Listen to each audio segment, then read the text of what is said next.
un divorcio pensarán, también tendrán esta fantasía de que es temporal, que papá y mamá van a regresar otra vez a estar juntos. También sí, claro, no solo es el sueño, es la fantasía, es el deseo de que los niños quieren tener nuevamente su sistema seguro, su familia completa. Entonces el deseo y la fantasía se juntan ahí y hacen de repente que los niños piensen que todo va a regresar a la misma situación que estaba antes del suceso. Sí, pero espera que me termine con la cuestión de las etapas. Okay. Después de los 8 o 9 años más o menos, los niños ya pueden tener un concepto distinto, ya pueden tener una forma de afrontamiento distinta, ya se puede hablar con ellos de diferente manera. Entonces, estas diferentes etapas hacen que nosotros tengamos diferentes formas de acercamiento a los niños. Mientras un niño es pequeño, menor de 3 años, lo que necesita es mucho soporte físico, mucho acercamiento, muchas caricias. No quiero decir con esto que el niño más grande no lo necesita. Lo que quiero decir es que el niño de 3 a 6 años ya tiene una forma de conceptualizar y de hacer preguntas. Este pequeño nos va a hacer preguntas y nos va a decir qué pasó, por qué a mí, dónde está, yo tengo la culpa. Se va a hacer muchas preguntas y vamos a tener que explicarlo muchas veces. No bastará una ocasión, necesitamos tocar el tema varias ocasiones porque el niño va a estar pensando varias veces y dando varias vueltas sobre el tema antes de poderlo aceptar. Pero a ver, ahorita que dices, hay que tocar el tema. Sí. Muchas veces cuando hay un problema de duelo, por ejemplo, la muerte de alguien, o un divorcio, o la pérdida de una casa, generalmente los adultos también están sufriendo. Claro. ¿Cómo poder entonces nosotros como adultos trabajar con el niño si nosotros también lo estamos viviendo? Claro, qué maravilla. Ok, vivimos en una sociedad en la que queremos alejar a los niños del dolor. En la que queremos mantener a los niños como aislados de todos los desastres, catástrofes, y eso no es posible.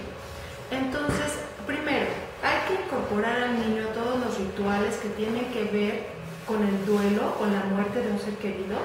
Hay que dejar que el niño participe del velorio, hay que dejar que participe del entierro, que esté presente y no solo eso, darle nosotros la oportunidad de vivir sus emociones.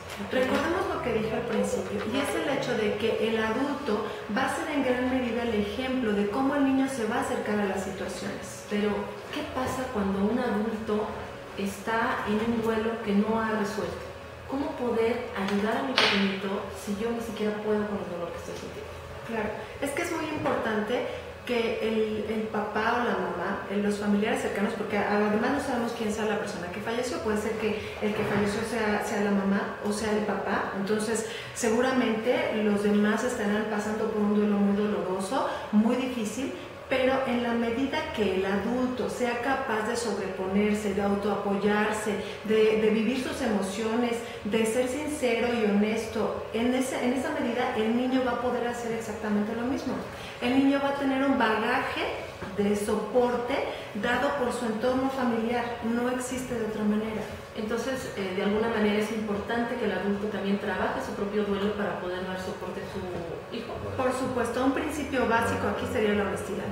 Si el papá es capaz de decirle al niño, o la mamá, de decirle al niño, estoy triste, sí soy capaz de llorar junto al niño, incluso de contárselo, de expresarle cuáles son mis sentimientos, de acompañarlo mientras él tiene sus propias emociones y de no empezar a decirle al niño, no llores, tú tienes que ser fuerte, aquí no pasa nada, de esto nos levantamos rápido, sino validar sus emociones. El niño tiene que ser capaz de reconocerlo y de nombrarlo para que entonces pueda avanzar a una etapa ya de mayor adaptación y por supuesto de aceptación de la circunstancia. Ok, ahorita que hablas de etapas, la semana pasada hablamos de las diferentes etapas por las que pasa un adulto.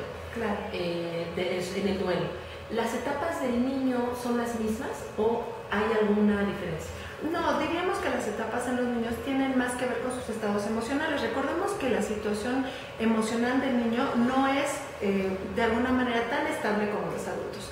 El niño fluctúa en las emociones, así puede estar ahorita llorando, así llorando hecho pedazos, pero a los 5 minutos ya quiere ir a jugar en la resbaladilla y en los columpios y estar con los otros niños. Incluso durante el mismo momento del del velorio, el niño puede comenzar a jugar con algún tío o con los demás niños, que si es que hay otros niños a los que se les ha permitido acompañar a la familia. Es decir, con el celular, el niño va a cambiar de acuerdo a su grado de atención.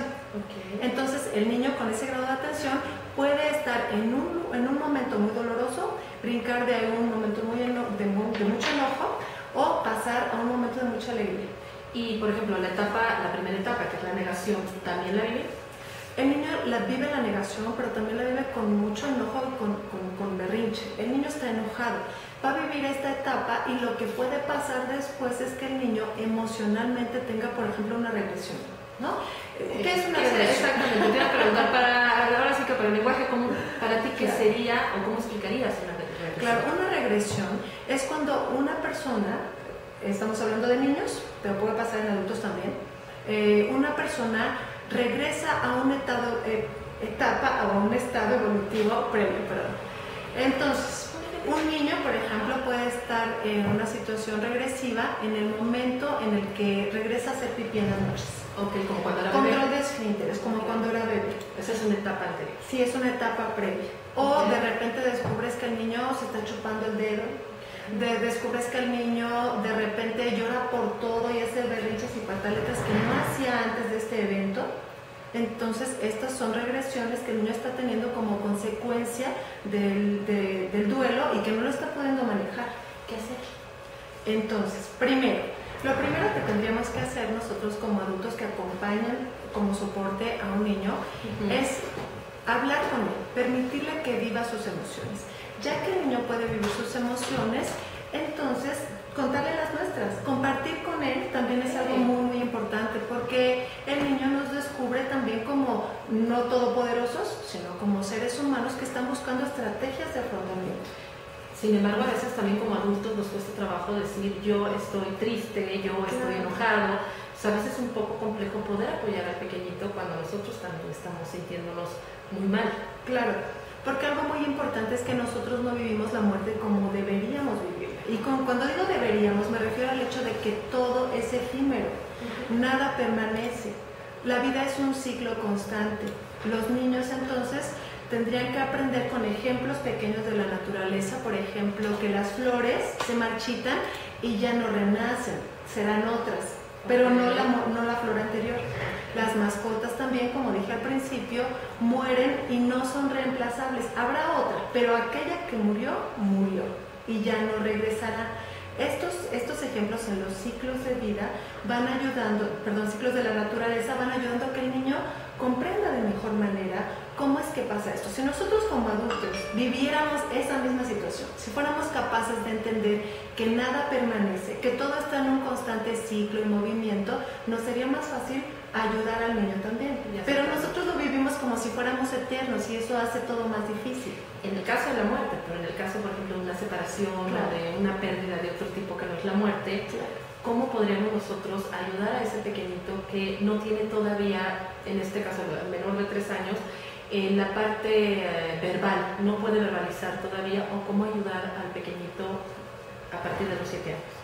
Claro, mira, lo importante es el soporte emocional, lo decía yo al principio, y entonces hay que dar mucho contacto físico, hay que apapachar al niño, acariciarlo, jugar con él, hay que escucharlo y también hay que permitirle que esté a solas. Porque el niño tampoco necesitamos que esté evadido de sus emociones, tratándolo de colmar de actividades, tratando de saturarlo de buena vibra y de buenas actitudes para que todo esté súper bien y feliz, ¿no? Como que aquí no pasa nada. Como que aquí no pasa nada, eso sería negar las emociones. Entonces, algo muy importante es que el niño tenga espacios para vivir su emoción a solas. Se vale. Se vale estar solo y esos son los momentos